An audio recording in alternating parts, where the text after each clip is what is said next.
Meus irmãos, hoje nós vamos, nossa sexta mensagem expositiva na carta de Paulo aos Romanos.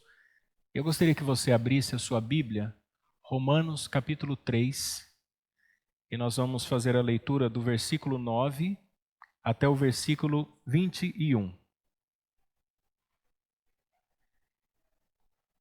Romanos capítulo 3, versículo 9 até o versículo 21.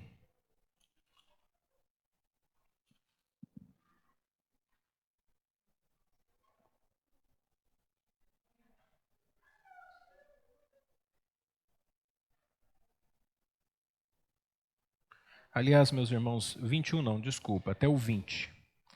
Romanos 3, do 9 ao 20. Diz assim: Pois que somos nós mais excelentes? De maneira nenhuma. Pois já dantes demonstramos que tanto judeus como gregos estão debaixo do pecado. Como está escrito, não há um justo nenhum sequer. Não há ninguém que entenda, não há ninguém que busque a Deus. Todos se extraviaram e juntamente se fizeram inúteis. Não há quem faça o bem, não há nenhum só. A sua garganta é um sepulcro aberto. Com a língua tratam enganosamente, peçonha de áspides está debaixo de seus lábios. Cuja boca está cheia de maldição e amargura. Os seus pés são ligeiros para derramar sangue, em seus caminhos há destruição e miséria. E não conheceram o caminho da paz. Não há temor de Deus diante dos seus olhos. Ora, nós sabemos que tudo o que a lei diz, aos que estão debaixo da lei o diz, para que toda boca esteja fechada e todo mundo seja condenável diante de Deus. Por isso, nenhuma carne será justificada diante dele pelas obras da lei, porque pela lei vem o conhecimento do pecado. Amém. Nós começamos a estudar a carta de Paulo aos Romanos e nós já aprendemos desde o início que o objetivo de Paulo é convencer a igreja de Roma para que dê recursos para que ele pregue o evangelho na Espanha. O objetivo de Paulo é pregar o evangelho na Espanha, aos povos não alcançados. Então ele escreve essa carta à igreja de Roma e ele apresenta à igreja de Roma o evangelho que ele quer pregar. E nós estamos estudando desde o capítulo 1 e nós aprendemos muitas coisas. Já no capítulo 1, nós aprendemos que Deus ele se revela a todos os homens e que há diferentes revelações. Por exemplo, aos ímpios, aqueles que não creem no evangelho, Deus ele se revela de duas maneiras. Primeiro, na consciência. Todo ser humano tem a consciência de que Deus existe. Isso é o senso da divindade. Então, Deus nos fez seres adoradores. Há um desejo por adoração no nosso coração que é próprio do nosso Criador. Ele colocou isso em nós. Deus também se revela na criação, que a gente chama de revelação geral de Deus. Então, todos os homens, quando eles olham para a criação de Deus, eles veem o que Paulo diz, atributos invisíveis de Deus, sua divindade e seu eterno poder. Então o homem olha para o firmamento, para o sol, para a lua, as estrelas, para a natureza, para a complexidade da vida e ele logo pensa, Deus existe, porque há uma revelação de um Criador. Só que essa revelação, ela não salva os homens, porque Paulo disse que por conta do pecado, da injustiça, os homens pegam essa revelação e sufocam ela por causa do pecado. E o que eles fazem? Por causa do coração pecaminoso, eles então se tornaram idólatras. Eles pegam a imagem do Deus incorruptível e transformam essa imagem em coisas corruptíveis. Aí Paulo cita lá a imagem de homem, imagem de quadrúpedes, aves, répteis, falando dos deuses do paganismo e homem, a imagem do imperador que recebia adoração. Paulo diz, olha, essa disposição em adorar é porque o homem tomou a verdade de Deus, sufocou por causa da justiça e agora ele começa a praticar idolatria. E ele vai explicando para a igreja de Roma como é o coração do homem. E ele coloca uma lista com mais de 20 pecados em que ele vai descrevendo, como se fosse uma espiral, e ele vai demonstrando as práticas pecaminosas em que os homens estão envolvidos. Quando Paulo começa a pregar dessa maneira, surgem os moralistas, aqueles que dizem assim, olha, está aí que eu concordo com Paulo. o que Paulo está dizendo é verdade. Aí no capítulo 2, Paulo se volta para esses moralistas, que são judeus, e diz assim: vocês também estão debaixo de condenação. Vocês também estão sujeitos à ira de Deus no dia do juízo. Porque vocês sabem que Deus vai punir os homens por fazer essas coisas, e vocês fazem também essas coisas e consentem com aqueles que as fazem. Aí do capítulo 3 começa um debate entre Paulo e os seus questionadores. Foi o que nós vimos hoje de manhã. Eles começam a questionar Paulo, vai dizendo assim: bom, se a verdadeira circuncisão não é o ritual do judeu, mas é a circuncisão do coração, e o verdadeiro judeu é aquele que Deus circuncida o seu coração, então do que vale a circuncisão e do que vale ser judeu? É a primeira pergunta lá do capítulo 3. Qual a vantagem? Aí Paulo responde para eles, dizendo: olha, a vantagem é que Deus deu a palavra revelada a vocês. Deus ele se revelou à humanidade na consciência e na criação, mas a vocês Deus deu a palavra escrita, Deus se revelou nas escrituras, os oráculos de Deus, a palavra de Deus. E aí eles então começam a questionar Paulo: bom, se Deus se revelou a nós, e Ele é um Deus que tem uma aliança, uma fidelidade, logo a nossa incredulidade ou a nossa desobediência vai tornar Deus infiel?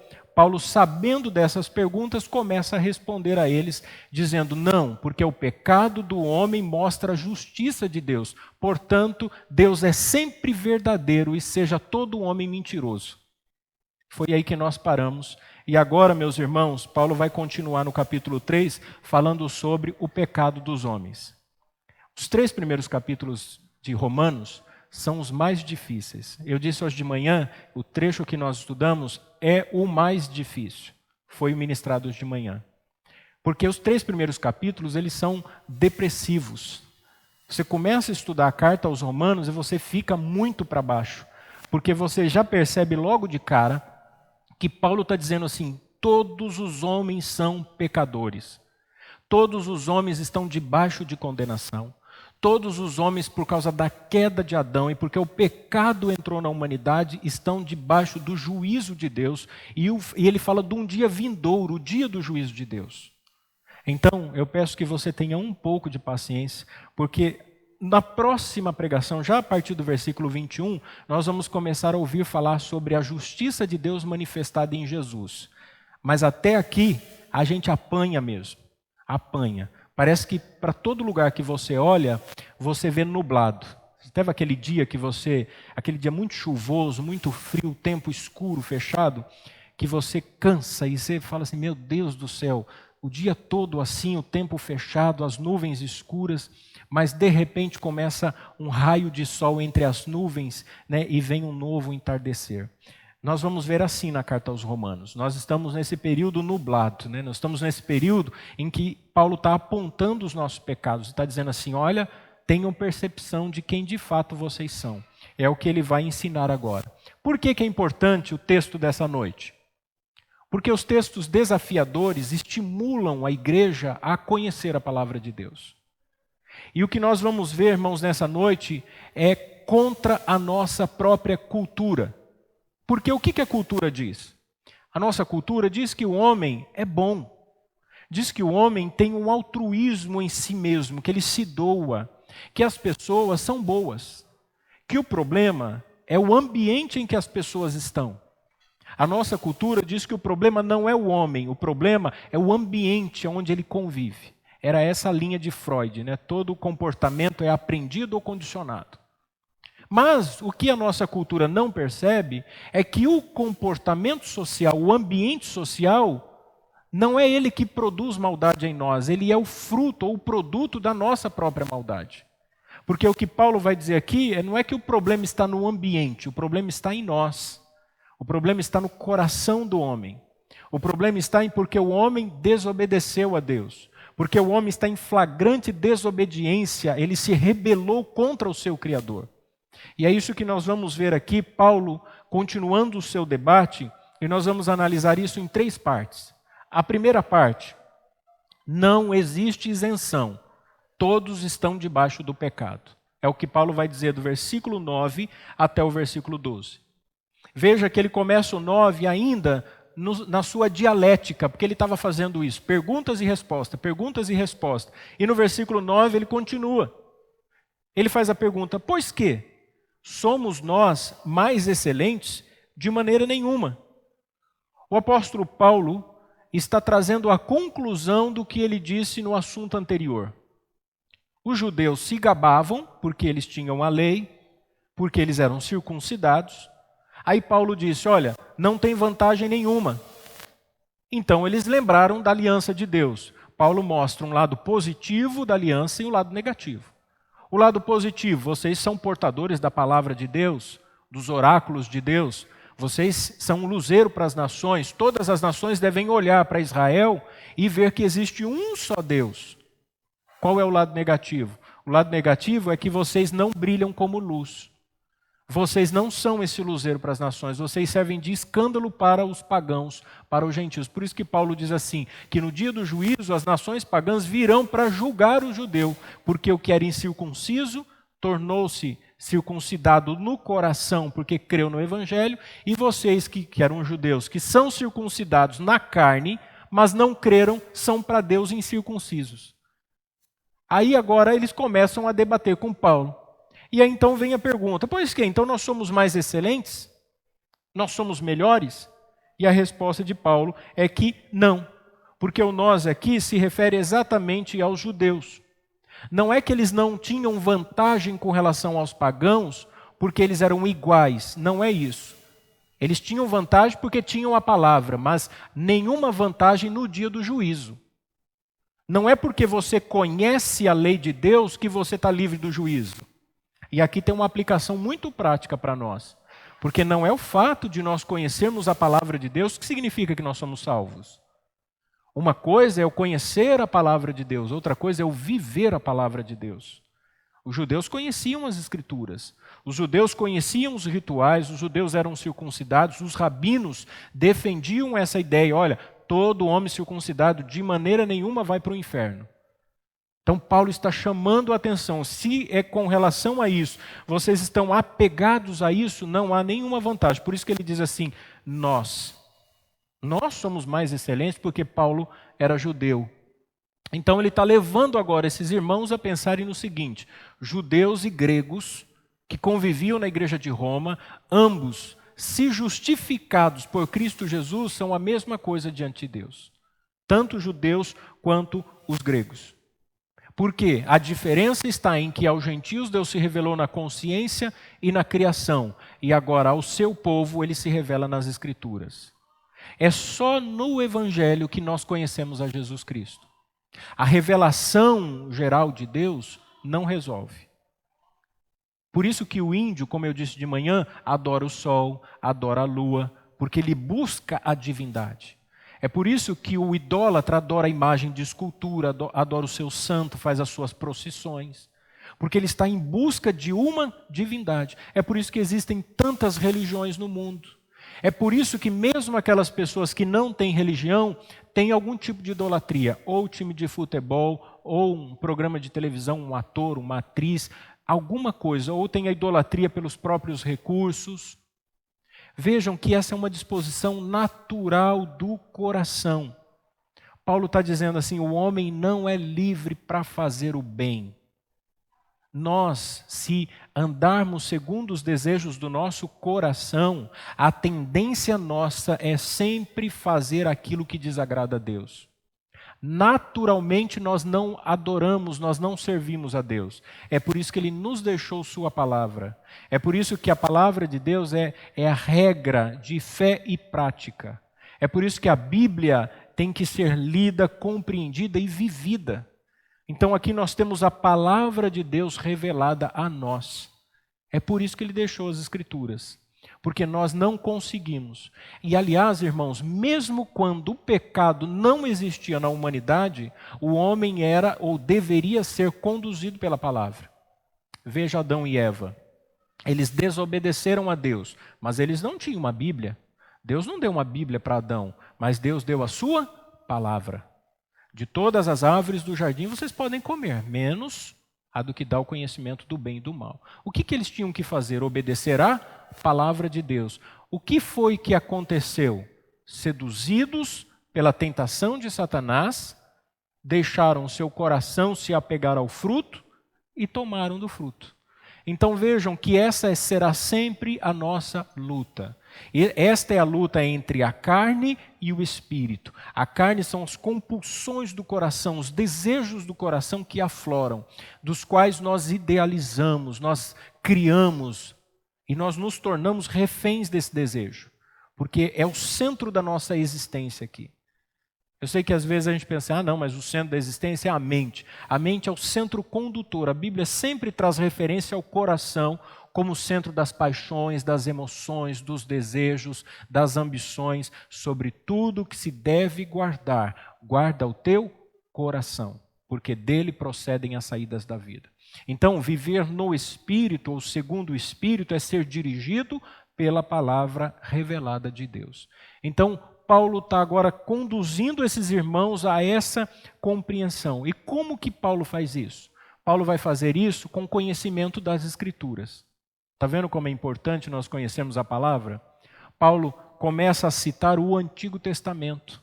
Ele está falando com os judeus e ele vai trazer o Antigo Testamento. E aí Paulo começa lá no verso 10. Como está escrito? Ele está dizendo assim, não sou eu que estou falando, não é invenção minha. Paulo sempre foi muito cuidadoso com relação a isso, que evidenciava o seu ministério apostólico. Lembra da ceia, quando ele escreveu à igreja de Corinto? Ele fala assim, porque eu recebi do Senhor o que também vos entreguei. Paulo sempre deixou claro, eu não estou inventando nada. Por isso que no debate, nos primeiros versículos desse capítulo, tem um momento que ele diz assim, falo como homem, quando ele já está com a paciência no limite no debate que ele tem com os judeus. Falo como homem. Vários conselhos, digo eu não, Senhor. Paulo faz isso. E aqui Paulo diz, olha, como está escrito. A fonte de autoridade que ele arroga aqui é as Escrituras. Ele está dizendo para os judeus, vamos lá para o Antigo Testamento, vamos para as Escrituras de vocês. E então ele vai citar uma passagem que está em Salmo 14. É isso que ele vai fazer. Salmo 14, do 1 ao 3, diz assim, disse o nécio no seu coração, não a Deus. Tem-se corrompido, fazem-se abomináveis em suas obras, não há ninguém que faça o bem. O Senhor olhou desde os céus para os filhos dos homens, para ver se havia algum que tivesse entendimento e que buscasse a Deus. Desviaram-se todos e juntamente se fizeram imundos. Não há quem faça o bem, não há sequer um. Todas as referências a que Paulo agora dá nesses próximos versículos estão contidos no Salmo 14. É por isso que ele vai dizer assim no versículo 10, não há um justo, nenhum sequer. É fazendo menção desse Salmo. O que é essa justiça aqui? Ele não está dizendo que não existem pessoas que procuram fazer o que é certo. Não é isso que Paulo está dizendo. Paulo está dizendo que não existe uma única pessoa cuja moralidade é irreparável.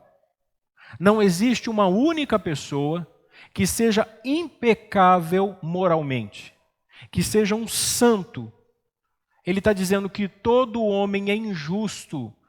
Como assim injusto? O padrão de Paulo é a lei de Deus. Então, quando eu olho para a lei revelada de Deus, a lei moral de Deus, os 10 mandamentos, eu tenho um confronto com a santidade de Deus. Não terás outros deuses diante de mim. Não farás para ti imagem de escultura. Não tomarás o nome do Senhor teu Deus em vão. Lembra-te do sábado para o santificar. Honra teu pai e tua mãe para que te prolongue os dias sobre a terra. Não matarás, não roubarás, não adulterarás, não furtarás, não cobiçarás. Tudo que eu olho para os 10 mandamentos, o que eu vejo? Os primeiros 4, vertical. Diz respeito a mim e Deus, como eu entendo Deus e como eu me comporto com relação àquilo que Deus revela de si mesmo. Do 5º ao 10º, com relação ao meu semelhante. Por isso que Jesus falou assim, olha, ama a Deus com toda a sua força, com todo o seu entendimento, e o teu próximo como a ti mesmo. Se você fizer isso, você cumpriu toda a lei. Amar a Deus acima de tudo e o teu semelhante como se fosse você mesmo. Você cumpriu a lei. Quem faz isso? Ninguém. Paulo diz assim, não há um justo, nenhum sequer. Não há ninguém que ao olhar para a lei de Deus, Diga assim: eu faço tudo isso nos ipsis literis. Tudo do jeitinho que está. Eu amo a Deus. Olha, não passa um único pensamento errado na minha cabeça. Não tem uma pessoa que eu não ame como a mim mesmo. É claro que não. É claro que não. Então, todos são injustos. E ele continua no verso 11. Não há ninguém que entenda. O entender aqui que Paulo está dizendo é assim, ninguém que tenha compreensão dessa lei perfeita de Deus. Naturalmente, sem a ação do Espírito Santo, não há ninguém que entenda. Não há um homem que consiga entender a vontade perfeita de Deus. Não há ninguém que tenha clara concepção do que é que Deus está dizendo. A humanidade não faz isso. As pessoas estão em rebelião contra Deus. A humanidade está em rebeldia. O homem está no pecado. É assim que Paulo está dizendo. Tanto os judeus quanto os gregos. Essa é a condição natural. Ele continua no verso 11. Não há quem busque a Deus. Eu sei que talvez você ouvindo essa expressão, você pode pensar assim, espera aí, pastor. Tem gente que busca a Deus. Tem gente assim que mesmo não sendo cristão, tem lá a sua religião, né? Faz lá os seus rituais. E tem gente que é muito dedicada na sua religião. É muito devoto. Como assim ninguém que busque a Deus? O que a Bíblia está dizendo, irmãos, é que todas as pessoas que têm religião, elas o fazem e buscam a divindade, mas não buscam necessariamente a divindade. A devoção do homem é sempre voltada para o que ele pode receber. É impressionante. Se a pessoa ela tenta exercer uma piedade, é no desejo de não ser punida no inferno. Se ela dá um ato de generosidade, no âmago do coração, ela está dizendo assim, Deus, eu estou dando, mas nunca deixa faltar para mim. Eu estou dando para que o Senhor sempre seja provedor na minha vida. Não há esse desprendimento de que Deus é o Senhor só e mais nada. Não preciso de nada. Sempre há um objetivo. Porque essa é uma condição normal do coração. Você já imaginou você não ter nada na sua vida que seja mais importante do que Deus? Nem seus filhos, nem seu cônjuge, nem os seus recursos, ninguém. Como Jesus disse, não há ninguém que tenha deixado pai, mãe e filhos que seja digno do reino dos céus. Porque a gente tem esse prendimento às coisas. Lembra do rico? Que falou assim, eu tenho te servido, eu quero te... Falou, vende tudo que você tem, dá aos pobres e me segue. Pronto, foi o necessário para que ele desanimasse. Então não há, na condição normal, a gente vê, é mais ou menos aquilo que a multidão fazia quando seguia Jesus. Uma multidão seguia Jesus. Por quê?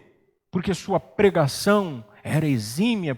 Muitas vezes seguiam Jesus por causa dos milagres. Os apóstolos também, muitas vezes em que pregavam, multidões se alvoroçavam e se apinhavam nos lugares onde eles estavam por causa dos milagres. Quer ver a igreja ficar cheia? Se Deus operar um milagre, um paralítico andar, algo muito assim grandioso acontecer, viraliza na internet, quando é numa próxima semana tem gente do lado de fora. Porque as pessoas têm interesses. As pessoas, por que existem tantas campanhas? Por que existem tantos votos? Não é porque que, olha, se você comprar o carnê tal e se você pagar, você vai receber mais, ou se você levar uma rosa, porque as pessoas querem as coisas, é o interesse, não há quem busque a Deus, o Deus único e verdadeiro. Paulo está dizendo, olha como é o coração humano, mesmo a nossa religiosidade pode disfarçar uma incredulidade que nós não confessamos ter, mas no fundo do coração a gente não acredita. Então existe um perigo em nós nos acostumarmos a sermos religiosos. E aí, irmãos, nós vamos enfrentar grandes dificuldades, porque Paulo continua no verso 12 expondo o coração do homem. E agora ele vai citar uma outra referência do Antigo Testamento. O verso 12 ele diz assim, todos se extraviaram. Ele não diz só os judeus, não diz só os gregos, ele diz todos os homens se extraviaram. E aí ele está lembrando aqui Isaías 53, 6, que diz, Todos nós andávamos desgarrados como ovelhas, cada um se desviava pelo seu caminho, mas o Senhor fez cair sobre ele a iniquidade de todos nós. A humanidade perdeu o rumo, como ovelhas que saíram do aprisco e cada uma para um canto, todos se extraviaram, se perderam, ficaram desvirtuados, estão andando como desviados do caminho. Cada um seguindo o seu próprio coração, cada um seguindo o seu próprio desejo, cada um fazendo o que dá na cabeça, cada um dizendo que o nariz é dele e que ninguém tem nada a ver com isso. A humanidade se perdeu. Todos se extraviaram. É por isso que os grandes pensadores, eles falam de tudo sobre a existência humana, mas eles não conseguem falar nada sobre o pós essa existência. Já perceberam? A filosofia tenta responder questões relacionais o tempo todo, mas ela não responde de onde nós viemos, qual o propósito nosso nessa existência, o que nós fazemos aqui, quem de fato nós somos e para onde nós vamos. São 4 perguntas que qualquer filósofo, se for questionado, ele diz assim, olha, a filosofia não tem resposta para isso. Se você quer uma resposta assim, vá para uma religião, porque a gente não consegue te responder isso. É o que Paulo está dizendo, sabe por quê? Porque todos se extraviaram. Porque os homens estão perdidos, sem rumo, como barata tonta. Cada um fazendo o que dá na cabeça, cada um com sua crença. Olha quantas religiões existem no mundo. Vejam como se multiplica as crenças, as ideologias, os movimentos. Até no meio político existem devoções a partidos, a movimentos ideológicos. E tanta coisa, porque o homem ele está extraviado, ele se desviou da vontade de Deus, a humanidade se perdeu. Paulo diz, todos estão perdidos. E o resultado disso, ainda no verso 12, e juntamente se fizeram inúteis. Paulo está dizendo o seguinte, sabe por quê? Que vocês vivem a vida, trabalham, comem, bebem, depois vocês envelhecem e morrem e a vida de vocês foi inútil. Tem muita gente que chega na velhice, olha para trás e fala assim, eu não aproveitei nada da minha vida foi inútil. Porque não há sentido nessa existência se tudo termina aqui. Se tudo da nossa existência é isso aqui, que nós vemos e que nós fazemos, é eu ter um carro, é eu curtir a vida, fazer uma boa viagem, ter saúde, qual o sentido que eu tenho quando a dor chegar a mim? Quando eu enfrentar um leito, quando eu enfrentar uma crise, quando eu envelhecer. Olha para a juventude extraviada, todo mundo curtindo a vida como se nunca fosse morrer. Você vê a irresponsabilidade das pessoas se fazendo inúteis, é o que Paulo está dizendo. Esse é o coração. Não tem temor de Deus. A maioria dos jovens, você fala de Deus, eles não ligam. Eles ignoram porque eles querem aproveitar a vida e tornando-a inútil. Estão extraviados. Não só jovens, homens e mulheres experientes e vividos. Diz que o homem depois dos 40 entra na crise da meia-idade, A psicologia trabalha com a ideia da psique, dessa valorização da mente humana, é um perigo para os cristãos. Tem muito pastor trazendo psicologia para o púlpito, mas a psicologia é contrária à palavra de Deus. Porque Freud não defendia os princípios bíblicos. Freud trabalhava com a psique. E às vezes, muitos justificam assim, o homem chegou aos 40 anos, ele entrou em crise. Mas eu não consegui nada até agora, e larga da esposa, deixa os filhos, como muitos compram uma moto e faz parte daquelas tribos de motoqueiro, vai curtir a vida, vai viajar. Não, o nome disso é pecado. É extraviado, desvirtuado. As pessoas não fazem as coisas porque estão em conflito. Elas buscam o desejo do coração. Ninguém faz alguma coisa e diz assim, puxa, eu não sabia que eu estava fazendo. Não, você fez porque você quis. Você faz porque você gosta. Quando alguém entra no mundo do crime, nas práticas das coisas ilegais, ele vai porque ele gosta daquilo. Ele desenvolve um desejo pela criminalidade. Os vícios são prazerosos. Quando uma pessoa envereda pelo caminho dos vícios, ela não faz isso por fraqueza, ela faz isso por um grito de independência. Ninguém busca as drogas, a bebida, o sexo porque se sente fraco, mas porque se sente independente. E diz assim, ninguém tem nada a ver com a minha vida, e eu quero isso para mim. Então a gente não pode ter essa ideia equivocada de que o homem é um coitadinho, de que o homem é bonzinho, de que as pessoas são frágeis. Não, Paulo está dizendo, o homem é perverso, o homem é mau, o homem vive a sua vida de maneira inútil, todos se extraviaram, não há quem busque a Deus, não há quem faça o bem, não há um sequer. E aí Paulo não está dizendo fulano, ciclano, está dizendo todo mundo, todos nós.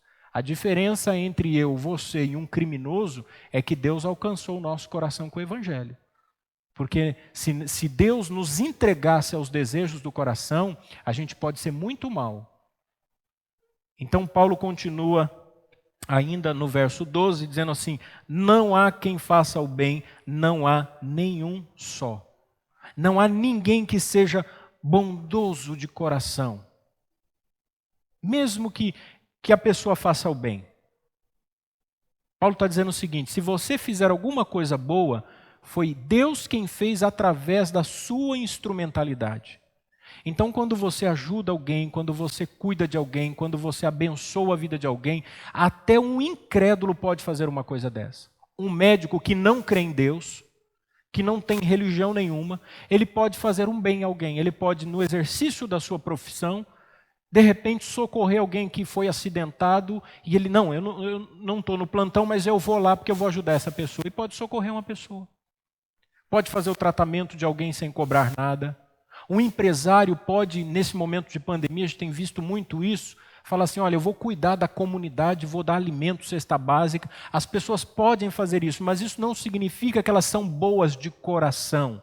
É porque Deus está mitigando o mal da sociedade. Deus está freando o nosso sofrimento, pondo limites, usando pessoas como agentes secundários. Então, quando você dá uma oferta, quando você dá uma cesta básica, quando você ajuda alguém, quando você ora por alguém, até isso é o próprio Deus que está fazendo através de você. Não é uma disposição normal do nosso coração. Paulo rasga o coração aqui.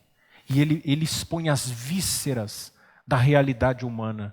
Por isso que eu falo que esses 3 primeiros capítulos de Romanos, eles são depressivos. Porque eles mostram mesmo qual é a realidade da humanidade, da condição do homem. A segunda parte, do verso 13 ao verso 18, ele vai falar sobre as ações dos homens que revelam sua pecaminosidade. Paulo ele está dizendo assim, olha, não é só de palavra. Eu vou mostrar para vocês o quanto os homens são maus.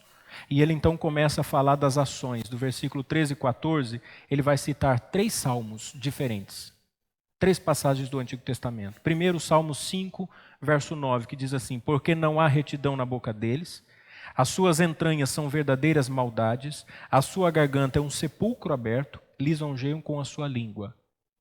Aí Paulo vai citar o Salmo 10, verso 7. A sua boca está cheia de imprecações, de enganos e de astúcia, debaixo da sua língua a malícia e maldade. E aí ele vai citar Salmo 140, verso 3. Aguçaram as línguas como a serpente, o veneno das víboras está debaixo dos seus lábios. Como que Paulo faz isso? Primeiro, a sua garganta é um sepulcro aberto. Paulo está dizendo. Você já imaginou um sepulcro aberto? Uma cova e um corpo lá, em putrefação. Ele está dizendo que a nossa garganta é um sepulcro aberto. Que do nosso interior, naturalmente o que surge é coisa podre, é um cadáver, é morte. É forte a expressão de Paulo. Eu sei que você já pode ter ouvido muita pregação dizendo assim, tem autoestima, você tem potencial, você é queridinho de Jesus, né? Você tem tanto valor. Não estou dizendo que nós não temos valor. A imagem e semelhança de Deus está em nós, mas o que eu estou dizendo é não se apegue ao seu ego. Porque às vezes a gente fica assim, não, porque eu sou realmente demais. Não, porque, olha, fulano e ciclano são terríveis. Eu jamais. Olha, fulano de tal adulterou. Eu nunca faria uma coisa dessa. Nossa, eu fiquei sabendo de alguém que participou de um esquema na empresa. Eu jamais. Eu sou uma pessoa tão... E a gente fica, às vezes tripudiando, falando, e às vezes até com prazer, o que mostra a nossa pecaminosidade. Viu? Ficou sabendo lá do que aconteceu? O quê? Ah, fulano de tal, nossa, a vida dele acabou. Por que que a gente faz isso? Paulo diz, porque a nossa garganta é uma cova aberta, porque tem cheiro de morte. E ele continua, com a língua tratam enganosamente. As relações humanas são relações de engano. As pessoas tratam no comum, no dia a dia, com engano. O tempo todo você tem que estar tomando cuidado. Você contrata um serviço, a pessoa não honra aquilo que falou. Você escuta um discurso na televisão, é um sofisma, é uma mentira, é um engodo. Você vai num lugar, alguém te fala uma coisa, o tempo todo o engano está na língua dos homens, está na boca das pessoas. Você não consegue, ainda mais agora nessa era de WhatsApp, né? O que tem de fake news. Você recebe um vídeo, passa para frente, daqui a pouco alguém, isso aqui te enganaram, não foi, isso aqui não é de agora, isso aconteceu, isso aqui é uma montagem. As pessoas enganam o tempo todo, o engano está na boca das pessoas. Paulo está dizendo, peçonha de áspides, né, de serpente, veneno de serpente está debaixo de seus lábios. Está dizendo, olha, na boca tem veneno para destruir a reputação. O homem faz isso. Ele destrói a reputação do seu semelhante, o tempo todo difamando, é contenda, é fofoca. O homem vai destruindo, vai envenenando as relações. Os relacionamentos humanos estão envenenados, porque do lábio destila veneno. Que perigo! Paulo não está massageando o ego de ninguém. Hoje, na era do politicamente correto, falar uma verdade para alguém é ser um conservador, ou você é retrógrado, ou você é atrasado. Se você falar, todo mundo se dói. Não aceita a verdade. Uma geração do mimimi. Olha que eu vou fazer 40 anos, mas quando eu era criança, qualquer opinião que eu dava para o meu pai e para a minha mãe, eles falavam assim, quando você casar, tiver sua casa, sua vida, você faz do seu jeito. Aqui não. Hoje a geração de jovens não aceitam. O pai e a mãe não podem falar verdades. Aliás, há pai e mãe que estão temerosos de falar a verdade. Esposas que não falam para os maridos. Está errado, você não pode fazer isso. E marido que não chama a atenção da esposa, porque ninguém pode falar, machuca, dói. Nós temos o ego inflado, né? Um negócio horrível. Não, irmãos, Paulo está dizendo que a gente tem que tomar muito cuidado com o nosso coração. Então fale a verdade, procure a verdade, porque senão as nossas atitudes serão exatamente como essa. Ele diz assim, olha, cuja boca está cheia de maldição e amargura. As pessoas estão assim. Essa é a condição humana. Boca cheia de amargura. É como a ideia aqui no grego é mais ou menos essa. Você já teve infecção de garganta? É como se o pus na sua garganta fosse o ressentimento. É como as pessoas estão infeccionadas de raiva, de amargura, de rancor, adoecendo, doentes, porque estão guardando esse tipo de sentimento. É por isso que quando falam, a garganta é como cova aberta, o cheiro é ruim. Uma pessoa que tem a garganta infeccionada, eu trabalhei em farmácia há 11 anos, vamos chegar assim, o médico passou esse antibiótico, eu falo, meu Deus do céu, o cheiro do pus, as amígdalas infeccionadas, o mau hálito, né, o cheiro ruim.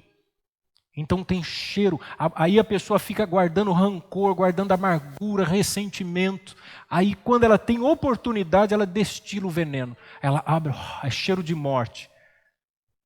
Uma vez eu estava conversando com 2 pastores, e um deles falou assim, eu gosto muito de fulano de tal.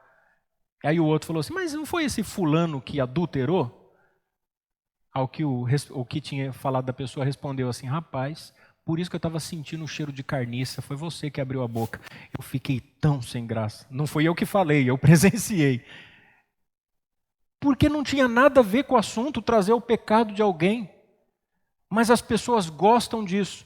O camarada errou há 30 anos atrás, Se mencionar o nome dele, vem alguém e diz assim, mas não é aquele lá que fez. Porque a gente tem prazer nisso, né? O cheiro de morte. Paulo está dizendo, essa é a condição natural do ser humano. Agora, irmãos, no versículo 15 ao 17, ele vai citar a passagem de Isaías 59, do 7 ao 8. Olha como Paulo conhecia as Escrituras. Ele cita isso aqui de memória. É por isso que não está exatamente como está lá nos registros. Paulo, por isso que ele fala, como está escrito, e ele começa a citar. E aí Isaías diz assim, os seus pés correm para o mal, se apressam para derramarem um sangue inocente, os seus pensamentos são pensamentos de iniquidade, destruição e quebrantamento há nas suas estradas, não conhecem o caminho da paz, nem há justiça nos seus passos, fizeram para si veredas tortuosas, todo aquele que anda por elas não tem conhecimento da paz. Paulo está dizendo o seguinte, seus pés são ligeiros para derramar sangue, em seus caminhos há destruição e miséria. A humanidade sempre sustentou o palco do assassinato. A morte sempre esteve evidente na história da humanidade. Desde que Caim matou Abel, que a terra abriu a boca para o sangue de Abel, que Deus disse, olha, o sangue do teu irmão me clama a mim da terra. Desde então, irmão, você pode ver Esaú, depois que negociou a primogenitura com Jacó, que Jacó foi abençoado, ele então correu atrás do irmão, ele tinha um desejo de matar o próprio irmão. Os filhos de Jacó também sofreram, tinham ciúmes de José, queriam matar José. A humanidade sempre foi marcada pelo assassinato. E nesse momento em que nós estamos aqui fazendo o culto, milhares e milhares de pessoas estão sendo assassinadas. Crianças estão sendo violentadas. Mulheres estão sendo mortas. Homens estão morrendo em países fundamentalistas.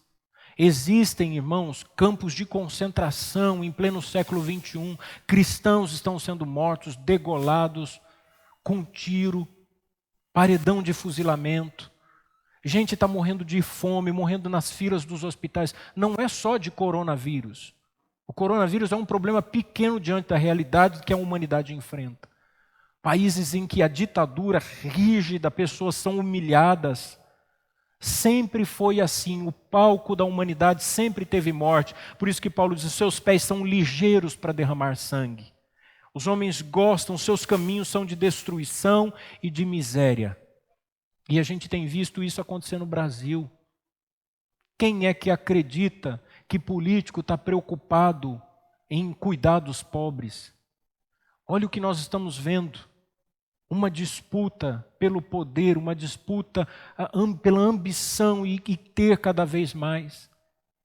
Vejam países como, por exemplo, na Venezuela, 96% a última pesquisa das pessoas estão na pobreza. 30% das crianças de até 5 anos estão desnutridas. Está aqui do lado e a gente não vê, porque não é mostrado para nós. As crianças estão morrendo de fome.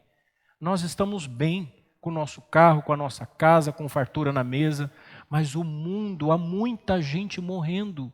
Países que sofrem com guerra, lutas e tantas outras coisas que existem. Os homens são violentos, seus pés são ligeiros para derramar sangue. Não conhecem o caminho da paz.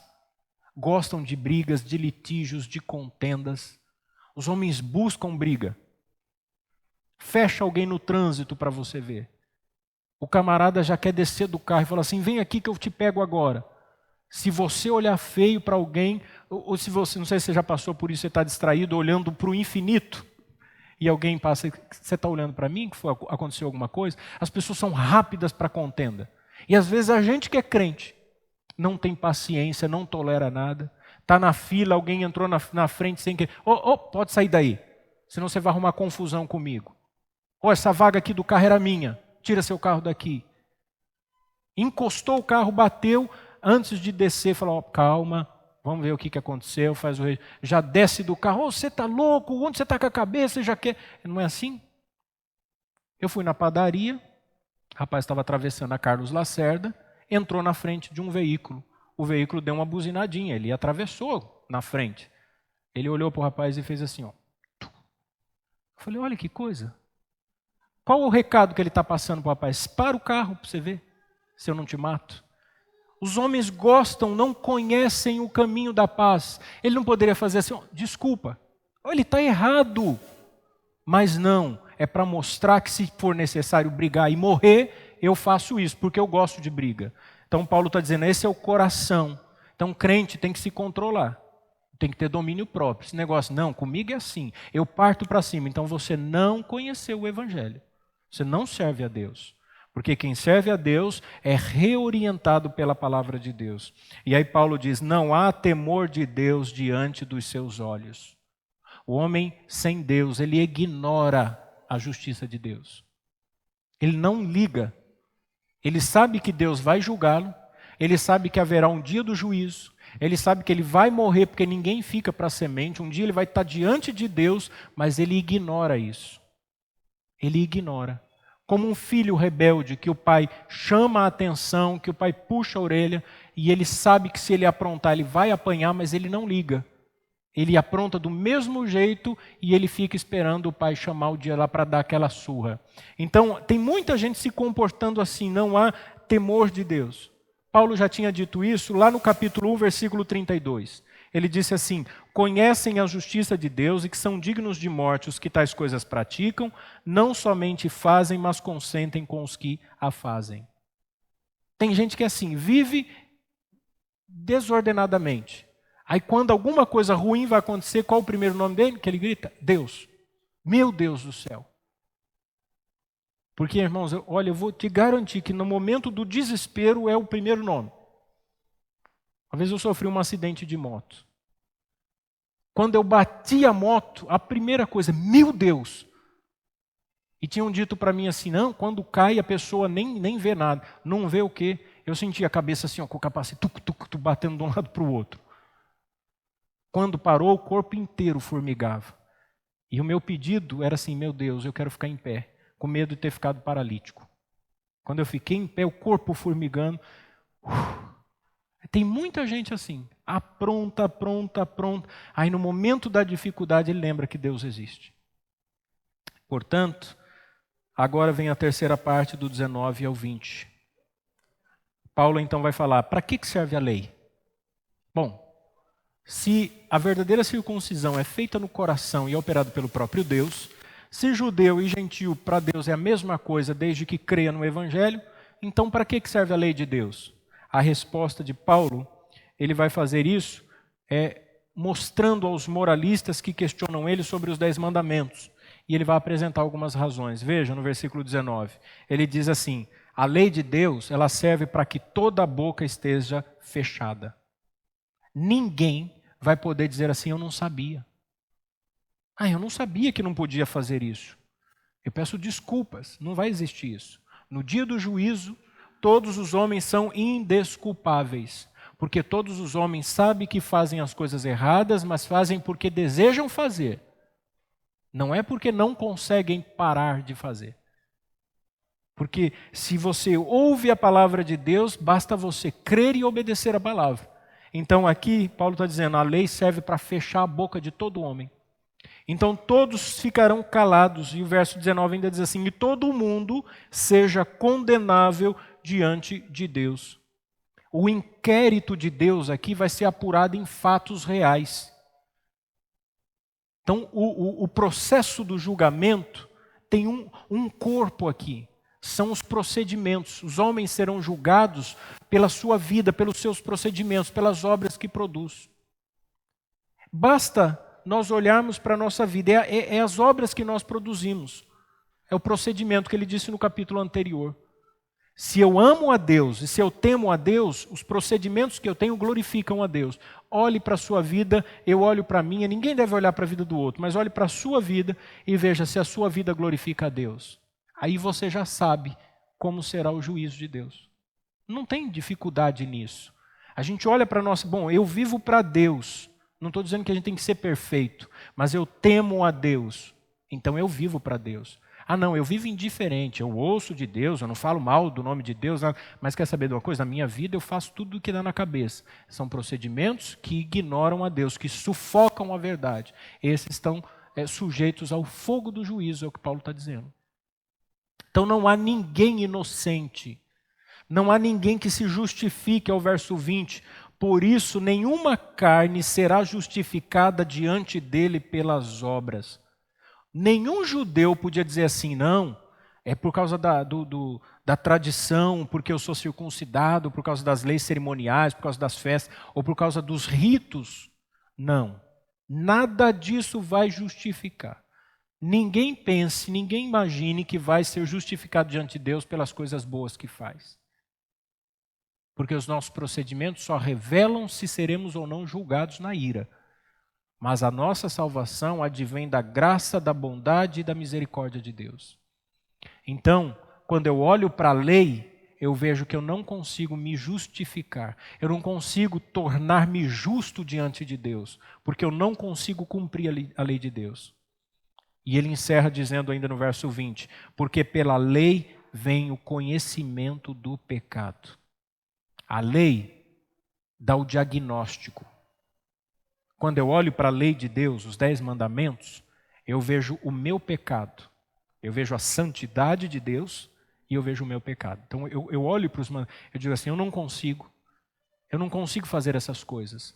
E Jesus foi tão mais incisivo, porque quando começaram a perguntar para ele sobre matar, por exemplo, ele disse assim, olha, se alguém desejar no coração a morte do irmão, condenar ele, dizer raca, que no aramaico é condenar alguém ao inferno, esse já é digno do fogo do inferno.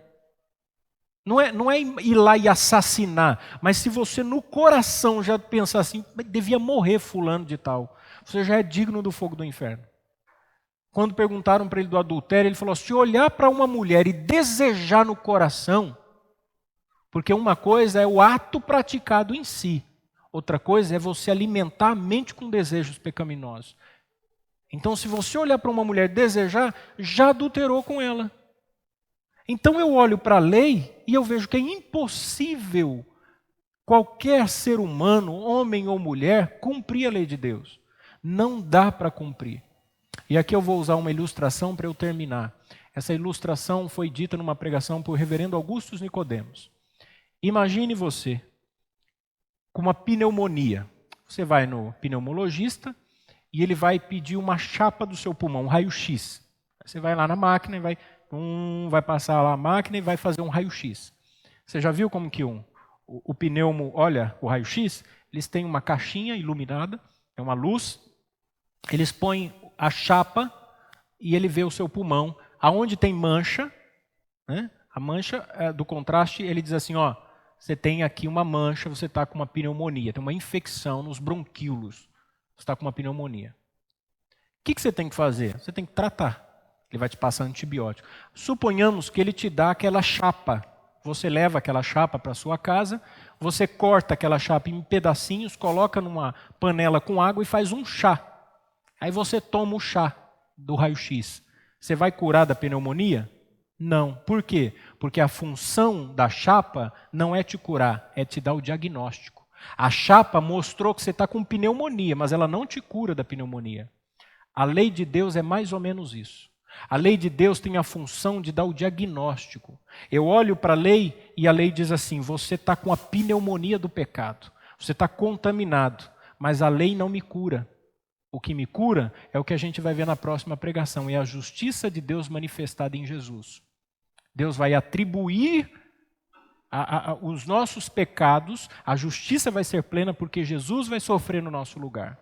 Portanto, meus irmãos, da lei vem o conhecimento do pecado, é o que Paulo diz. Então eu olho para a lei de Deus e eu vejo assim, não, eu sou realmente pecador. Eu concluo, meus irmãos, fazendo algumas aplicações. 4.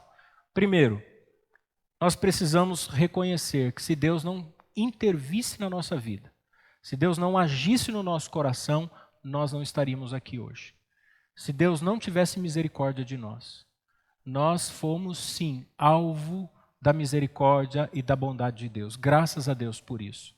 Porque existem muitas pessoas, milhões e milhões de pessoas, que não conhecem essa verdade que nós conhecemos. Foi Deus quem a revelou a nós. Lembra dos discípulos no Monte das Oliveiras?